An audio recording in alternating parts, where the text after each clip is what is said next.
Good morning, good afternoon, good evening, folks. Michael Zuber, one rental at a time, back with his good friend, Millennial Mike, and newest expert. We can call him an expert series. We're going to try to talk every week.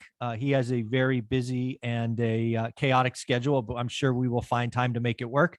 And we're starting a new series where Mr. Millennial Mike goes through our comments and pulls out questions he thinks we should go deeper on, and also some hater question, which I greatly appreciate. Again, I don't know what these are, so yeah, this should be fun. Let's see what happens. Well, Mike, thanks for having me on. And yes, so in this segment, what I do is I meticulously comb through all of Zuber's One Rental at a Time YouTube videos, and I look for the spiciest comments and the spiciest questions that there are, or potentially even just good questions, because there are actually a lot of great questions. So in this video, we're going to talk about some rising interest rates, some seller finance questions. But what I wanted to start with first is one of the haters, somebody who's been watching a little too much Reventure Capitalist. I can't think of the name, but this guy who says nothing but crash, crash, crash. And the YouTube user capital M space capital M said, I guess that channel was right.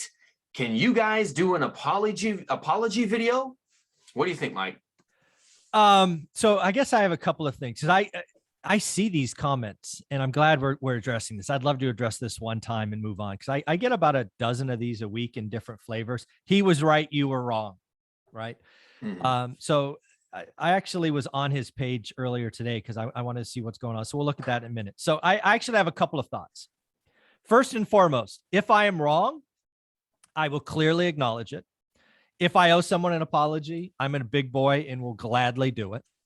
But B, I'm not going to do it early, and I'm not going to do it when they're still wrong, right? So badgering me, telling me somebody's right when they're not, is not really a smart idea. Second, I do actually, I will admit to being jealous. I'm jealous of Reventure Consulting. He has the ability. He's very good at telling stories, right? I believe a lot of communication, a lot of YouTube is entertainment. And he has found a story that works. The fact that most of his videos have 100,000 views and, I'm lucky to have 4,000 clearly means he is very good at what he does. So I will admit to being jealous. I love the fact that his message resonates and people watch it is good for him. He's doing what the YouTube algorithm wants. That said, I'm not that guy. Right. I did a video earlier that I spent over $125,000 on my channel, and I'm not making that on this channel, trying to grow my legacy. Right. I'm playing a different game. I'm trying to help people get rich or build wealth. We're playing fundamentally different games. If you have been listening to that channel for the last 2 years, you've lost out on the cheapest rates probably of your lifetime. You've lost out on 20, 30, 40%. Anybody who says, and he did, that 2020 was the worst market to buy real estate, or a crash was happening in 2020, doesn't understand math. He made the claim that 4.3 million people in forbearance would lead to a foreclosure wave. I said that was wrong. We've now seen 3.9% of those cure, with less than 1% going to distressed sale. So I was right. He was wrong. But let me bring up his page, because I would love to know which of these wonderful things he would do. So again, here's his page. Biggest crash ever? No. 40% crash? No. Worse than 2008? No. 50% off? No. 30% discount this summer? No. This guy doesn't understand how this really works, and he is not right. And we won't see 30% crash. Real estate doesn't move that fast. Could we see it over years? Sure, anything's possible. But his story is it's going to happen. One of his biggest calls is 30% crash this summer.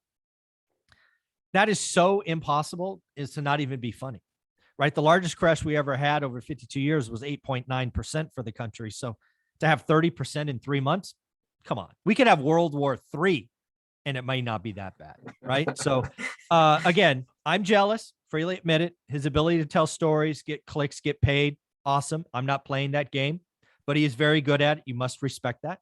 Second, I will absolutely apologize if I'm ever wrong on something when I call someone out. But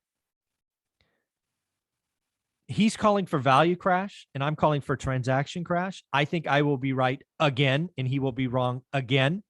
But yeah, if he happened to be right, I'd let him know. I think the more and more I think about it, the more and more I respect the game. Why should he give it up? It's clearly working. He puts out 3 crash videos a week and he gets 100,000 views. He's probably making 30 grand a month, making crash videos. So why should he change? I don't think he should change. Keep telling your story as long as it works. Well, interesting take. However, I would say one of the reasons why so many people tune into these internet shows like you have and like some of the other ones that are out there is because people are tired of what's now been branded legacy media being so quick to put titles out like a crash is coming or Bitcoin is dumb or Bitcoin's too good. They put out whatever the catchy title is and they don't care if they're right or wrong. So I think potentially it'll come to bite them in the butt. You look at that page that you put up there and it almost looks like the same thumbnail 40 times. Why? The same little picture. Why? Well, that gets clicks. Who cares if you're right? Yeah. Just get people to watch the videos. Yeah. They all look the same. It's yellow and red. Yellow and red clearly. It's got the easy button a couple of times. Yeah. 30%, 40. It's like scary numbers. Yeah. I mean, dude, again, I got to respect the game. The guy's playing a game and he is clearly getting paid. So I'm jealous.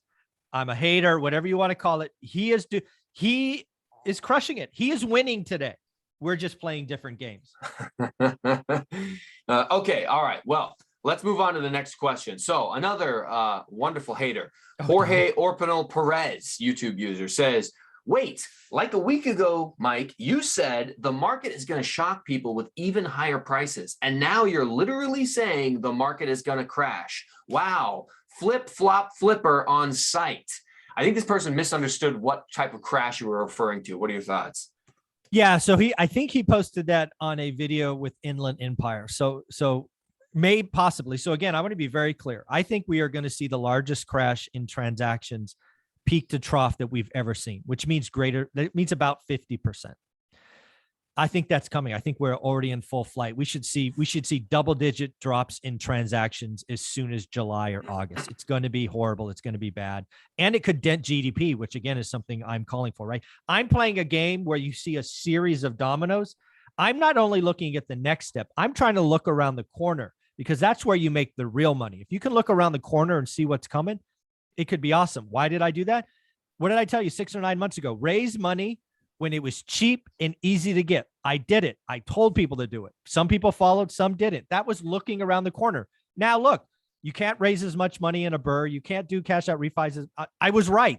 Again, what this individual probably is talking about is my call for this nasty crash in transaction, which a lot of people don't think is important. It is absolutely important. A lot of people are like, stop talking about crash in transaction. Everybody wants to know about price. Well, you guys don't understand how the economy works. Real estate or housing makes up 15% of our GDP. If half the transactions go away, that's 3-4 points. That puts us into a recession, and it could be a nasty recession. So it absolutely does matter. And again, it means the people that do the work like us, we can find motivated sellers. It probably won't be as easy as 2010, but this year, next year could be the second easiest year to find motivated sellers. Now, the other thing you could be talking about, I do think there are some markets that will crash in value. Certainly correct, right? And I do have a delineation. A crash is 20%. Anything less than 20 is a correction, just to clean up vocabulary. So for example, I put out a video with Brian Lebo 3, 4, 5 days ago that Vegas is going to crash 50% in transactions, and we may see price deterioration next year. I think the video this guy was talking about was with Omar, right? Omar is my real estate entrepreneur in the high desert. The high desert is the first market to move in California. First up, first down. And I think that market will see some price deterioration, right? So again, if you're going to call me out on 2 different calls, let's at least understand them. Boise is a bubble, and I've said it for 6 or 9 months. It could pop. It could see double-digit price declines. But just because Boise pops doesn't mean we have a national housing crash. I do not think the median national home price will fall at all in 2022. In fact, I think it surprises to the upside. So, yeah, this person probably is reacting to a thumbnail or a title. But again, I think there will be some buy boxes, like your buy box might fall. I don't know your buy box. I don't look at it. I don't think mine will. Yours might. But that doesn't mean the nation will crash. I don't think it'll happen.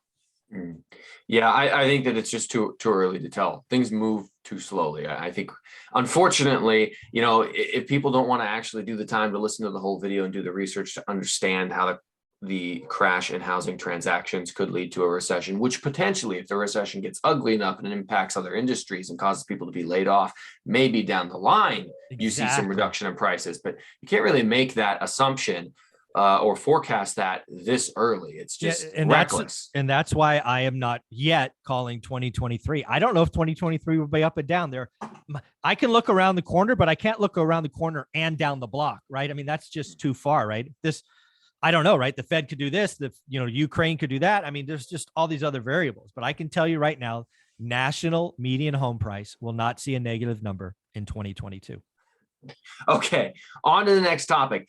Some people had some questions about interest rates rising. So from the YouTube user whose name is me, she goes, good names. Yeah, they go, I enjoyed this presentation, but I'm curious of your thoughts on the 10 or even 20-year US Treasury bond reaching 5% by this December. Do the Fed interest rate hikes also raise the Treasury bond yields? I have a few rentals paid off that net 10%, but I'm thinking if Treasury bonds hit 5%, I would be okay with half of the return. What do you think about that? So there's a lot in there. So I think there's a couple of things we should talk about. So first off, the Treasuries, the 30-year or 20-year hitting 5%. I don't know what the 20-year is. I haven't looked. It's probably close to the 30, but we're in the threes, probably the high threes today. So could they get to 5% by the end of the year? Yeah, I mean, I think the Fed funds rate could be 3 to 3.5, which would mean the 20-year. Yeah, it's possible. High fours, 5%, absolutely. Again, I haven't looked at the 20, so I don't know where the 20 is. But yeah, certainly the 30-year Treasury could get to 5% this year, certainly next year. Then the second question is basically, hey, if my free and clear properties only produce 10, should I go get a Treasury at 5? The risk return, very different. I mean, I think that really is where you are in life, right? If you're, I don't know who me is, but if you're 65, 67 years old and you're just tired and, it's being a landlord's not riskless. Right. So, I mean, if the answer is, hey, you could sell them or do whatnot and then put the money in treasuries for 30 years and you're only going to live 22 more years, then yeah, I mean, that's the beauty of real estate. You have those options, right? And especially if you have residential, they're easy to get out of. So I wouldn't mind that. And I actually think what's really happening with interest rates is more and more companies, including Wall Street. What people don't realize is Wall Street was buying single family homes at a 6% risk adjusted return. Why did they do that? Well, they could borrow at 1, and if they earn 6, that's a 6x. Easy money, printing money. Well, guess what? If Wall Street has to borrow at 5 and they get a 6% adjusted return, that's not very good. They won't do that. They'll go do something else. So interest rates matter. And I think there's a lot of things will go into bonds if they get to 5%. So, yeah. Yeah. So to your answer, and this person's comment was actually kind of long, I kind of abridged it, but they did mention that they were 57 years old and that they would rather live modestly on a 5% return than deal with the stress of rental ownership at 10%. There you go. My follow-up for you is, with inflation rates so high, if you're living on a 5% return on your bonds, but inflation's at 8%, aren't you just losing money? Isn't that not the smart thing to do? Well, again, it depends on how long you think we'll have 8%, right? And that's why I borrowed a bunch of money at 4%, even though, because again, I knew that I could be suffering 8% hit to my cash. That won't last. I don't think it lasts years. My hope is we're under 8%, certainly by the end of this year, right? I still think we're at 6%. But I think we're on the trend down. At least that is my hope. So I think you absorb a loss for a year or so. I think if this individual is 57 and they set up for 20 or 30 years, I think most of those years inflation is below 5%. Okay.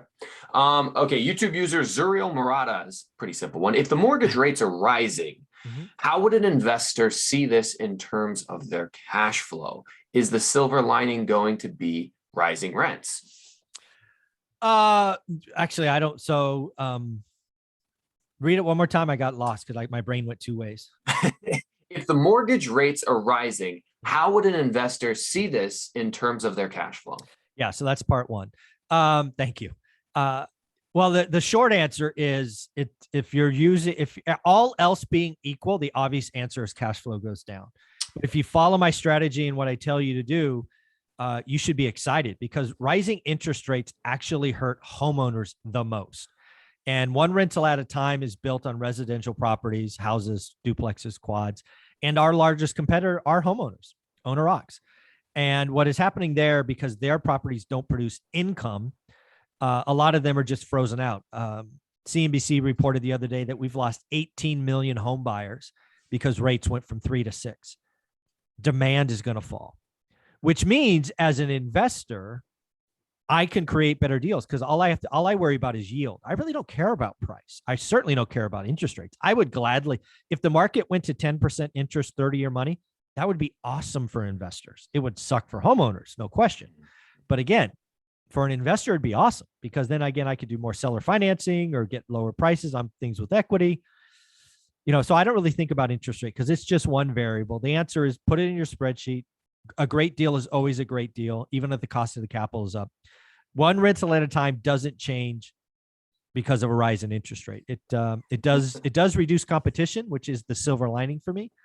But yeah, I don't mind a higher rate, frankly.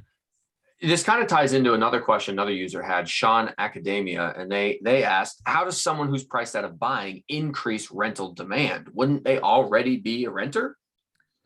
Yeah. So actually, let me go back to the other one because remember my brain went two ways. I think the second part of that question was, will rents rise? I actually think we've already seen rent rise. I believe we've seen artificial rise in rents the last 2 years. So I'm actually planning in my portfolio flat rents for 5 years. So again, don't buy on appreciation. Don't buy on assumptions. I think a lot of LPs are going to get smoked when syndications blow up because of bad assumptions. I would not assume any rent growth. If you got rent growth, great. But don't build that in your spreadsheet. Don't do a great deal that assumes 8% rent growth. Assume 0 and then be surprised. So that was how my brain split on the first question. Now the new one, I'm sorry.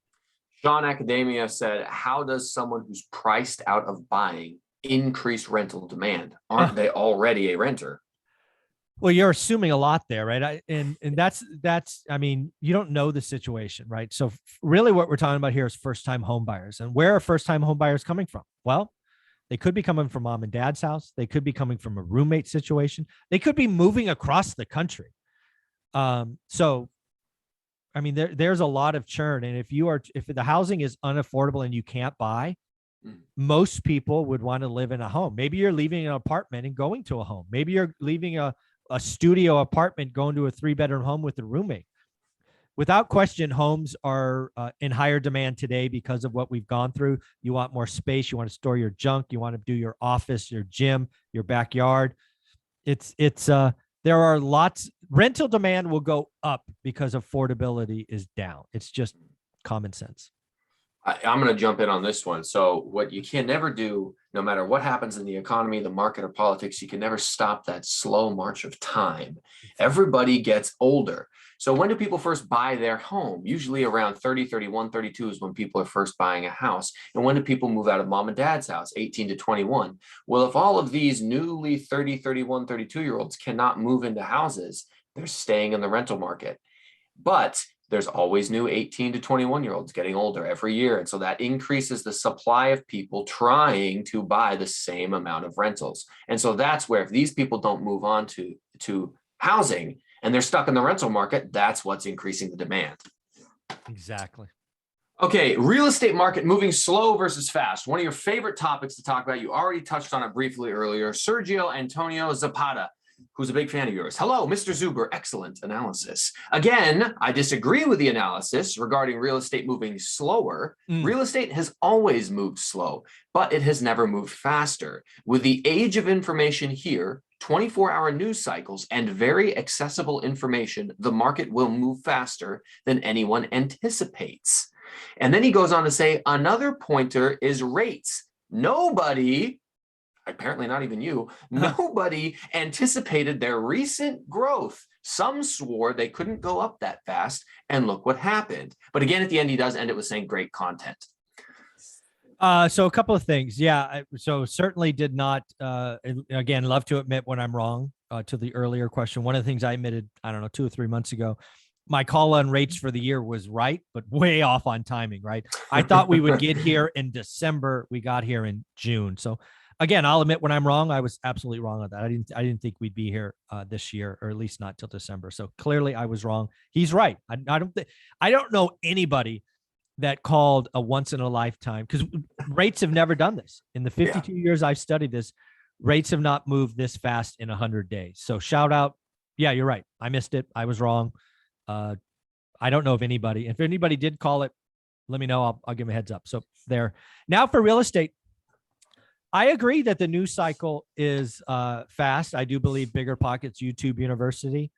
But unfortunately, I don't think that changes financial decisions all that much, right? Buying a home is still buying a home. It's still a 45, 60-day cycle. You still have to go out and see it. This is not suddenly as easy as NFTs or crypto or trading cards or anything. I, in fact, think the news cycle slows real estate down. So his point about the news cycle accelerating, I actually think it's the reverse. I think the influx of negative information slows it down. The media is not balanced, right? So if you're in a situation in life, you're a 31-year-old and you're excited for your first time home and you would normally be buying it now, and then you get inundated with on the TV, your computer, your phone, that it's a bad market, you probably slow down. So I completely disagree. I think the news cycle will slow real estate down, not accelerate it. So again, I could be absolutely wrong. It happens, but I think the news cycle slows real estate down more. It doesn't speed it up. I agree. And one of the reasons is, I watch a lot of YouTube videos. Yours, I make them myself. I watch other channels, and it doesn't matter what year it is, doesn't matter what time of the year it is, doesn't matter if the market's up, down, sideways, middle of a pandemic, or in the middle of the bull. Everybody is always writing in the comments, well, I don't know, man, the news looks pretty bad. Probably I should wait to buy. So I think you're probably right. News media tends to slow things down because all they do is pump out negative or sensationalized headlines, and everybody goes, you know what, I think I'm just going to stand on the sidelines and wait. Then they miss a lot of opportunities. Agreed. Okay. Now this is a good topic right here. Seller financing. You've been talking a lot about seller financing, and people have some questions, and I thought they were really good. So Peter Bedford says, the market is going into tortoise mode. What do you think is the best pitch to a seller to carry back? Or several approaches that might appeal to sellers with large equity positions? Your response, in classic you fashion, was 4 words. Your price, my terms. Could you elaborate on that a little bit?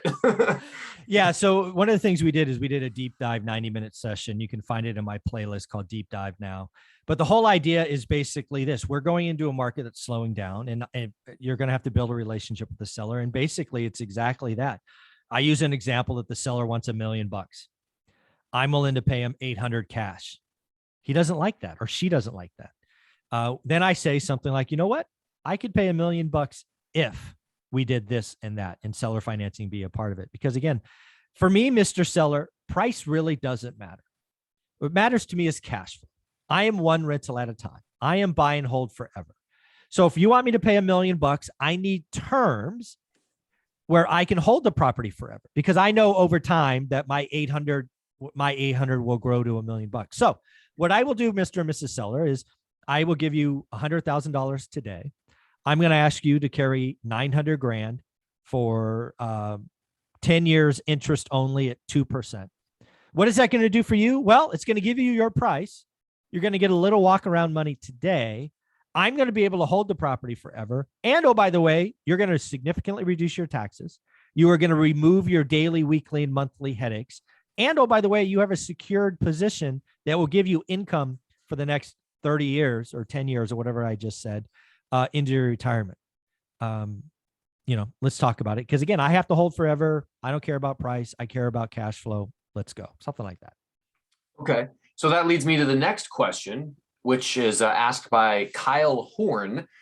But how do you market to people with 60% or more equity, these potential sellers who could do seller financing? How would you generate that kind of list? Again, this is the beauty of applications that were not around when I started. So I have a relationship with PropStream. They gave me a trial because I had them on my channel a bunch. So I use PropStream. Because they were on my channel, they gave me a link that gives me free access, and I do postcards, right? Actual postcards. I mail. I create fear, right? Housing crash coming, right? So I sell to that. And then I basically say, hey, lock in your profits, maintain income, lower your taxes, less headaches. Call me. Let's discuss. So the answer is I reach out. I market to owners and see if they want to talk. I go direct. Yep, makes sense. Seller financing is fantastic. You had encouraged me after I bought my second rental property to explore seller financing. I now have 2 seller finance deals, and I wish every deal was seller financing because it's wonderful. So do your best to make that happen. Okay, we're coming up on the last couple questions here. Your thoughts on negative headlines. For every negative headline, you've been saying there goes 2% of my competition. The user Shikagaru 007 says, obviously newbies into the market might not be a legit competitor to you guys. I think she was saying about you and Matt, due to your experiences and current holdings in the market. But for every 2% or however many that goes out, how many do you think will try to enter the market? Well, that's an interesting flip-flop of the question. That's a great question. Who else yeah. like you sees it as an opportunity? And does that balance out the 2%? Oh, so when you look at a pie, right? Let's just assume the pie is 100. Let's just call it 67% of that pie is owner occ, 33% investors, roughly speaking. My 2% comment is usually about owner occs, right? Because again, it doesn't produce income, all of that. So I don't know. For every 2% we lose of owner occs, we might gain. We won't gain much because again, new investors, they're more like owner occs because unless you've done this and you've seen cash flow and understand calculations, it takes work. We'll certainly see some increase, but it'll be very marginal. I don't know. So, ultimately, I think if you're seeing those negative headlines, 2% are moving out. Some people might move in, but it's definitely not going to be more people moving into investing than are moving out as competition. Not because of the negative headlines, but I will flip that just thinking about this in real time. What might happen, again, this happened to me 20 some odd years ago.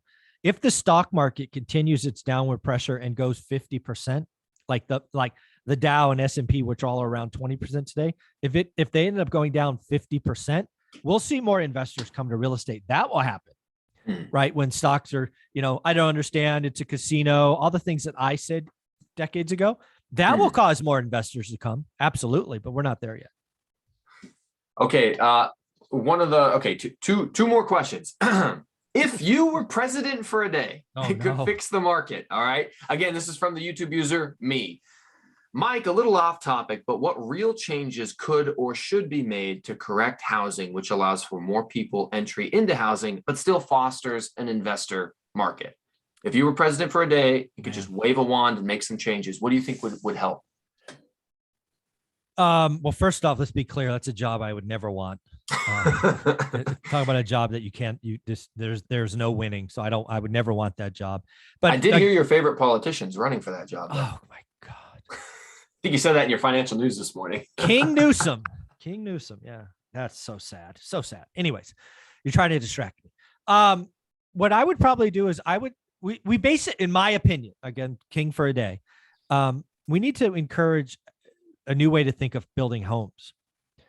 Right. Today, building with sticks and bricks and all of that and all the regulation across the country, it's just too expensive. There are cheaper ways to build homes. 3D home as an example. We need to cut the cost of building first-time homes significantly. So if we could find a way to build, 900, 1,100 square foot homes profitably in far greater numbers and greater speed, we need first-time home buyers. Right now, given regulations and costs and all of these things, you have to build luxury. You have to build expensive. So I would do everything I could to increase investment in technology or standards or whatever that is. And I would build smaller footprint, cheaper, but profitable homes. It has to be profitable. It can't be government subsidized. but that's kind of where my mind would go is how the hell do I build a 900, 1100, 1400 square foot home cheaper, profitably, safely, all of those things, Right. and faster. I mean, that's where I would send all of my energy. One follow-up. Recently, Canada made it illegal, or they changed their policy on allowing out-of-country investors, and, Chinese and things like that, to come in and buy up their markets. Yep. Do you think that that is something that maybe we should lean towards? Should we make it more difficult or illegal for out-of-country people to come in and outcompete the American homeowner or home buyer? I mean, off the cup, if you ask me, I'm a free market person. That kind of goes against that, right? Pretty heavily. Yeah. So I haven't thought about it a lot, but a gut reaction is, and anytime the government gets involved and picks winners and losers, other things break, and something would break. I'm a free market guy, and I hate when the government gets involved. There's nothing like a short-term government thing. It's just, I don't like government getting involved in anything if I can avoid it. Fair enough. Okay, we're going to end it on a good note. One last question from T Blaze. He asks, Mike, is Jesus getting ready to return? So are we at the end of times, or should we be thinking to ourselves, this too shall pass? Well, I certainly think I would certainly act like this time shall pass, because if it doesn't, does anything matter? Right? If the world ends tomorrow or the next day, does it really matter what's going on? Being prepared is no big deal. So I certainly hope not. Yeah, that's a funny. I actually don't remember that question. You responded with an LOL. Oh, my classic. I have no idea what to say. Yeah. We don't get into religious topics on this channel. But, exactly. That was funny though. Yeah, you definitely scoured my channel. So do me a favor. Where can people find you? If you want to follow me, you can just go on YouTube or Instagram and type in Millennial Mike. I mostly talk about out-of-state investing, how to get started as a West Coast, East Coast investor, investing in the Midwest. That's what we talk about on my channel. Awesome. And you did a deep dive in my Facebook group yesterday, which was a lot of fun, I heard. So thank you very much for doing that.